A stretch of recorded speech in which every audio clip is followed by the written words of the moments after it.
Welcome to our channel learn and grow. आज का जो हमारा टॉपिक है वो है टेट्राहीड्रल कॉम्प्लेक्स, जो कि वैलेंस बॉन्ड थ्योरी के लिए है।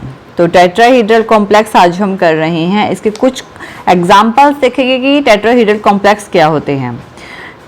टेट्राहीड्रल कॉम्प्लेक्स जिसका कोऑर्डिनेशन नंबर 4 होता है। अब यहाँ पे हमने एक एग्जांपल लिया है फॉर्मेशन ऑफ NiCO4 और इसकी जो है इसकी स्क्वायर ब्रैकेट है, इसकी पावर है 0। तो यहाँ पर हमने इसको यानी कि इसके जो टेट्राहीड्रल कॉम्प्लेक्स की फॉर्मेशन करनी है। निकिल जो कि सेंटर मेटल एटम है, CO कार्बन मोनोऑक्साइड यानी कि 4 कार्बन मोनोऑक्साइड जो कि निकिल के साथ जो कि लिगेंड्स हैं निकिल के साथ अटैच हैं। अब इसकी हमने फॉर्मेशन करनी है। इसकी फॉर्मेशन हम कैसे करेंगे? ऑक्सीडेशन स्टेट जो है निकिल की, इस कॉम्प्लेक्स में निकिल की ऑक्सीडेशन स्टेट 0 है और इसकी जो निकिल की इलेक्ट्रॉनिक कॉन्फ़िगरेशन होती है वो होती है AR यानी अर्गन के कंप्लीट करने के बाद 3d8 यानी 3d ऑर्बिटल में 8 इलेक्ट्रॉन्स और 4s ऑर्बिटल 2 इलेक्ट्रॉन्स होते हैं। अब इसकी कॉन्फ़िगरेशन देखते हैं हम। देखिए एटॉमिक ऑर्बिटल निकिल, जिसमें निकिल की जो एटॉमिक नंबर है वो 28 है। इसकी आउटर मोस्ट कॉन्फ़िगरेशन है 3d8 4s2 यानी कि d में 8 2 2 4 5 6 7 8 और s में 2, ये इलेक्ट्रॉन्स कॉन्फ़िगरेशन रहेगी। अब इसमें निकिल क्या है?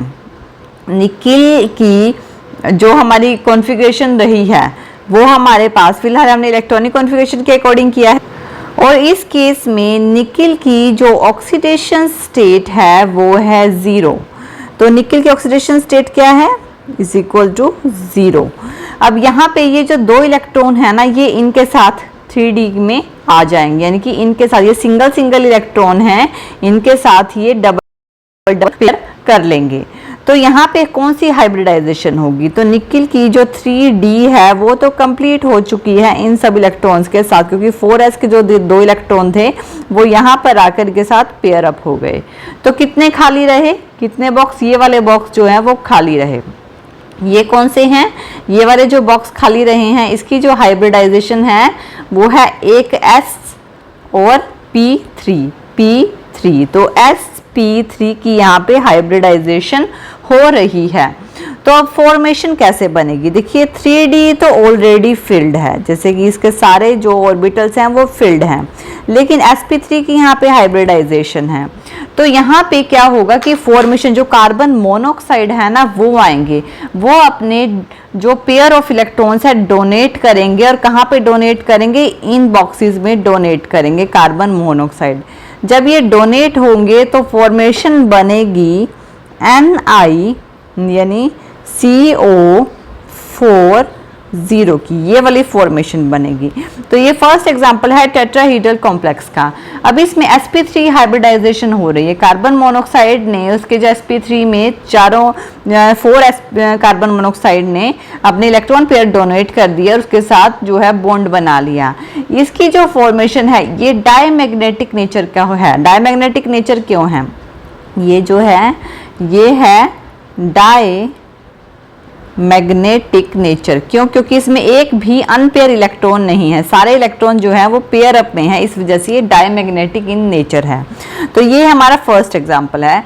नेक्स्ट हम देखते हैं, अब हम सेकंड एग्जांपल लेते हैं टेट्राहीड्रल कॉम्प्लेक्स का। इसका भी कोऑर्डिनेशन नंबर 4 ही रहेगा। इसकी इलेक्ट्रॉनिक कॉन्फ़िगरेशन तो हम कैसे करेंगे इसकी देखिए।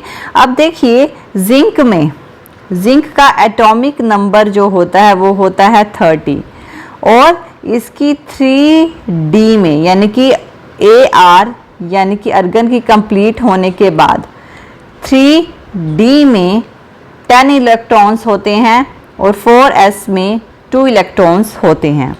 तो हमने क्या करना है? ZnNH3 2 पॉजिटिव है ये हमारे पास। तो एटॉमिक ऑर्बिटल के अकॉर्डिंग इसका जो एटॉमिक नंबर है किसका? जिंक का एटॉमिक नंबर यानी कि Z30 है। तो d में 10 फिल्ड है और 4s में 2 हैं। अब जिंक क्या होता है? Zn होता है 2 पॉजिटिव आयन होते हैं इसके। तो जिंक अपने इन दोनों इलेक्ट्रॉन्स को 4s के लूज कर देता है, लेकिन 3d फिलहाल फुल रहते हैं। तो अब कॉन्फ़िगरेशन कितने ऑर्बिटल्स खाली हो गए? ये वाले ऑर्बिटल डोनेट करने के बाद खाली हो गए, तो इनकी जो हाइब्रिडाइजेशन है वो क्या है, S, एक S और P3 की हाइब्रिडाइजेशन। यहाँ पे भी sp3 की हाइब्रिडाइजेशन आ गई है।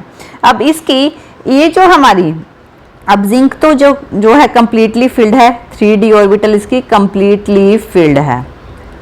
अब यहाँ पे जिंक की है कंप्लीटली फिल्ड, यहाँ पे जो एम्प्टी है ना sp3 में, यहाँ पे 4NH3 जो हैं ये अपने इलेक्ट्रॉन पेयर को डोनेट करेंगे और फॉर्मेशन करेंगे, बॉन्ड बनाएंगे। तो यहाँ पे ये जो है इसमें NH3 अपने इलेक्ट्रॉन पेयर्स को डोनेट करेंगे। तो 4 इलेक्ट्रॉन पेयर डोनेट किया है NH3 मॉलिक्यूल ने, जिससे कि हमारे पास ये कॉम्प्लेक्स फॉर्मेशन बनी है।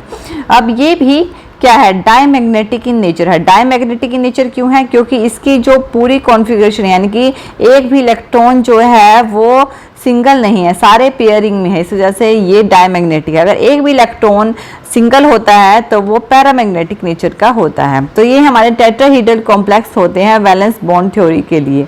तो थैंक यू ये वीडियो देखने के लिए, और ज़्यादा अपडेटिंग वीडियोज़ के लिए आप हमारे चैनल लर्न एंड ग्रो पे हमें सब्सक्राइब कर सकते हैं। Thank you.